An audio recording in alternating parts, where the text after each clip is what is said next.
Hello guys, welcome back to TRON Tech and Reviews. In this video, we will do a PC build, an editing gaming PC. We will do a TRON PC. We will do a channels in admin. We will do a സംരംഭമാണ്. അപ്പോൾ അത് നമുക്ക് എന്തായാലും കൂടുതൽ പറഞ്ഞ് ബോറടിപ്പിക്കുന്നില്ല, നമുക്ക് correct എന്താണ് സ്പെസിഫിക്കേഷനിലേക്ക് കടക്കാം. അപ്പോൾ ഫസ്റ്റ് നമ്മൾ പരിചയപ്പെടുന്നത് നമ്മുടെ പ്രോസസ്സറാണ്. Ryzen 5 2600X ആണ് നമ്മുടെ പ്രോസസ്സർ, 6 കോർ 12 ത്രെഡ് പ്രോസസ്സറാണ്. ഓക്കെ. സെക്കൻഡ്ലി നമ്മൾ യൂസ് ചെയ്യുന്ന രണ്ട് റാമാണ്. റാം എന്ന് പറയുമ്പോഴത്തേക്കും നമ്മുടെ കോസയറിൻ്റെ ആണ് 3000 mAh വരുന്ന 8GB രണ്ട് സ്റ്റിക്കാണ് നമ്മൾ യൂസ് ചെയ്യുന്നത്. അപ്പം ടോട്ടൽ 16GB റാം കാണും. പിന്നെ നമ്മുടെ ബോർഡെന്ന് പറയുന്നത് റൈസൻ്റെ തന്നെ, റൈസൻ അല്ല MSIയുടെ B450 Pro VDH Max എന്ന് പറയുന്ന എന്താണ് ബോർഡാണ് നമ്മൾ യൂസ് ചെയ്യുന്നത്. ഓക്കെ. ദെൻ നമ്മളൊരു SSD യൂസ് ചെയ്യുന്നുണ്ട്.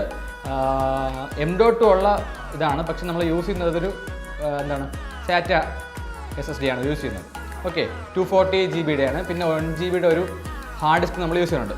നമ്മുടെ ഹൈലൈറ്റ് എന്ന് പറയുന്നത് നമ്മുടെ ഗ്രാഫിക്സ് കാർഡ് 1616 സൂപ്പർ OC ഓവർക്ലോക്ക്ഡ് എഡിഷനാണ് നമ്മൾ യൂസ് ചെയ്യുന്നത്. ജിഗാബൈറ്റിൻ്റെ NVIDIAയുടെ GTX ആണ് യൂസ് ചെയ്യുന്നത്. ഓക്കെ. പിന്നെ നമ്മുടെ ക്യാബിനറ്റ് അത് കാണിക്കാൻ പറ്റില്ല, കാരണം കുറച്ച് വലുതാണ്. അപ്പോൾ അതിൻ്റെ സ്പെസിഫിക്കേഷൻ പറഞ്ഞുതരാം. നമ്മുടെ കൂളർ മാസ്റ്ററിൻ്റെ മാസ്റ്റർ ബോക്സ് K501L എന്ന് പറയുന്ന മോഡലാണ് യൂസ് ചെയ്യുന്നത്. ഓക്കെ. അപ്പോൾ നമ്മൾ കൂടുതൽ പറഞ്ഞ് ബോർഡടിപ്പിക്കുന്നില്ല, നമുക്ക് കറക്റ്റ് അതിൻ്റെ ബിൽഡിലേക്ക് കടക്കാം.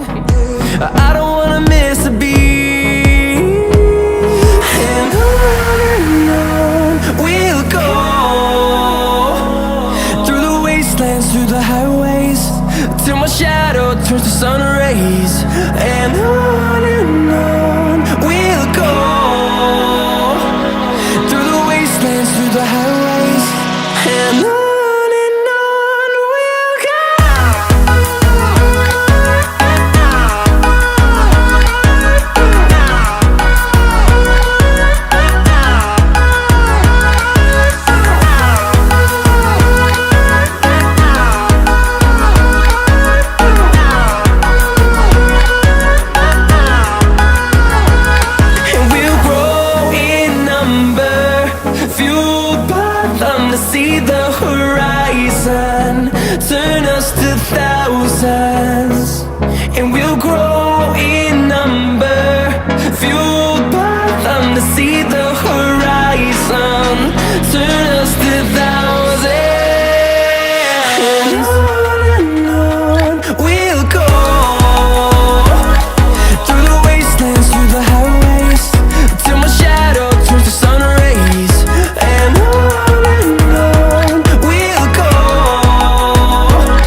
അപ്പോൾ നിങ്ങൾ കാണുന്ന രണ്ടാമത്തെ ദിവസമാണ്. കാരണം വേറെ ഒന്നുമല്ല, ചെയ്തു വന്നപ്പോൾ ചെറിയ 2 പോരായ്മകൾ തോന്നി. ഒന്ന്, നമ്മുടെ IO ഷീൽഡ് ബ്ലാക്ക് അല്ല, നമ്മുടെ കേസ് ഫുള്ള് വരുന്നത് ബ്ലാക്ക് അതാണ്. അപ്പോഴത്തേക്കും അതൊരു പോരായ്മയായിട്ട് തോന്നി. അങ്ങനെ നമ്മൾ എന്ത് ചെയ്തു, ഒരു സ്പ്രേ പെയിൻറ്റ് വാങ്ങി നമ്മൾ തന്നെ അതിനെ ബ്ലാക്ക് ആക്കി. ഓക്കെ. പിന്നെ രണ്ടാമത് ചെയ്തത് നമ്മുടെ സ്ട്രിപ്പാണ്, LED സ്ട്രിപ്പ്. കാരണം നമുക്ക് വരുന്നത് കേസിൽ ഇൻബിൽട്ട് വരുന്ന 2 ഫാനാണ്. ഒന്ന് എക്സോസ്റ്റ് ഒരെണ്ണം ബാക്കിലുണ്ട്, ഫ്രണ്ടിലൊരു ഇൻടേക്ക് ഉണ്ട്. ആ ഇൻടേക്ക് എന്ന് പറയുന്നത് RGB ഫാനാണ്. ഞാൻ വലുതായിട്ട് RGBയുടെ വലിയ ഫാനൊന്നുമല്ല, പക്ഷേ വന്നപ്പോഴത്തേക്കും എന്തായാലും വന്നു, ഒരു RGB ഫാനാണ് വന്നത്. അപ്പം നമ്മൾ വിചാരിച്ചു എങ്കിൽ അകത്ത് ഒരു LED സ്ട്രിപ്പും കൂടെ ഇൻക്ലൂഡ് ചെയ്യാം. അപ്പം നമ്മൾ അതിന് അതുകൊണ്ടാണ് രണ്ടാമത്തെ ദിവസം ഈ വീഡിയോ എടുക്കുന്നത്. അപ്പോൾ ബാക്കി വീഡിയോ നിങ്ങൾ കാണാം.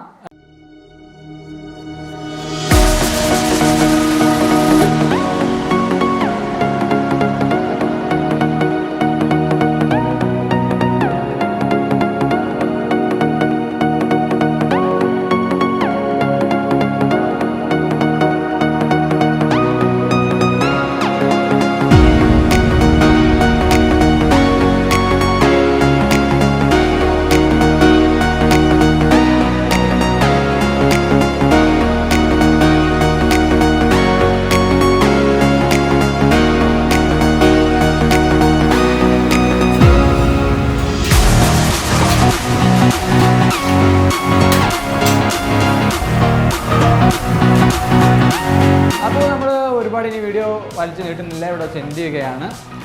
അതിന് മുമ്പ് ചെറിയൊരു കാര്യമാണ്, നമ്മുടെ ട്രോൺ PCയുടെ ഇൻസ്റ്റാ ലിങ്ക് താഴെ കൊടുത്തിട്ടുണ്ട്. എല്ലാ ടൈപ്പ് ഓഫ് ബിൽഡും നമ്മളവിടെ ചെയ്യുന്നതാണ്. അപ്പോൾ നിങ്ങളുടെ ബഡ്ജറ്റ് ഒതുങ്ങുന്ന രീതിയിൽ നമ്മൾ ചെയ്തു തരും, മാക്സിമം നമ്മളെ ബന്ധപ്പെടുന്ന രീതിയിൽ ചെയ്തു തരുന്നതാണ്. ഓക്കെ. അപ്പോൾ ആർക്കെങ്കിലും വേണമെങ്കിൽ താഴെ ഇൻസ്റ്റയിൽ കോൺടാക്ട് ചെയ്താൽ മതി. അപ്പോൾ അത് പറഞ്ഞുകൊണ്ട് നമ്മുടെ വീഡിയോ ഇവിടെ സെൻഡ് ചെയ്യുകയാണ്. അപ്പോൾ നല്ലൊരു ടെക്നിക്കൽ ആൻഡ് റിവ്യൂ വീഡിയോ ആയിട്ട് അടുത്ത ദിവസം കണ്ടുകിട്ടുന്നതിലേക്കും ബൈ.